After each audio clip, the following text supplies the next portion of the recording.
Good day everyone, I am Glianh Rios, now presenting about the femininity and misogyny, Chapter 2, Harmful Cultural Practices and Western Culture by Sheila Jeffries. So West has a culture that produce practices. This includes force feeding, early marriage, son preference, and female genital mutilation. In son preference is where when a female or the mother carried a baby girl, they often infanticide it kasi mas prefer nila yung son preference.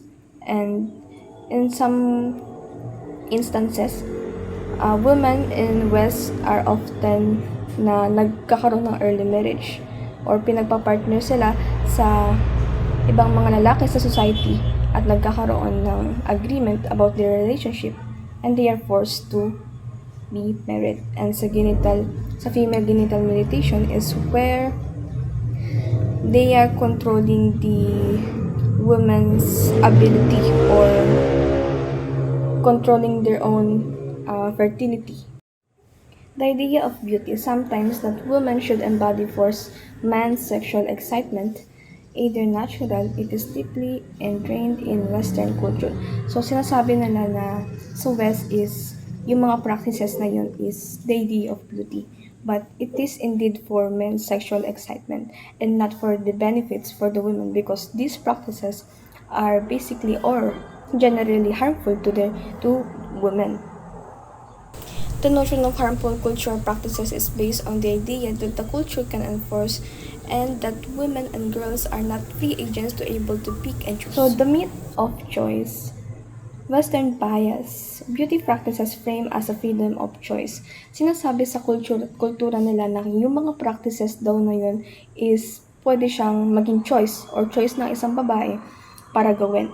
But the women who fail to practice them are seems as loose or disreputable, unnatural, and threatening to the social fabric. So, pag daw hindi na-practice yung kulturang yun is para hindi na siya natural sa society nila. Control women's body for men's benefit. The veil represents the modesty to avoid attempting men, while makeup is adornment to excitement. Both systems applaud the virgin and whore detectomy. So the veil is illustrated the woman's loyalty to the role of male dominance. It communicates loudly that the clearly of the society to large to husbands in particular that whoever it should be bound with the Islamic idea and her sex role. Veiled women can work because they are demonstrating that they are still respected by the traditional virtue behavior, while those who wear makeup in alternative said that it is done dormant to excite the men. Parang ginagawa nilang yung makeup is para maakit yung mga kalalakihan in West.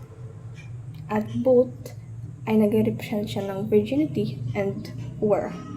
Cultural roots. The appearance rules have roots in patriarchal regions such as in Christianity, Islam, and Judaism that prescribe dress code for women. This code uphold gender hierarchy and serve male interests.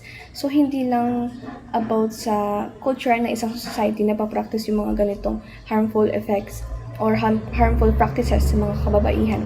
Nag-include din dito yung mga religions like Christianity, Islam, and Judaism. And also, sexual objectification required women in the West may seem very distinct from the cover-up required by Islamic regimes.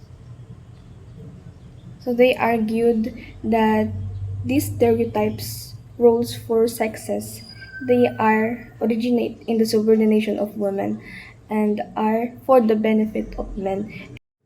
So beauty practices reinforce subordination to the woman.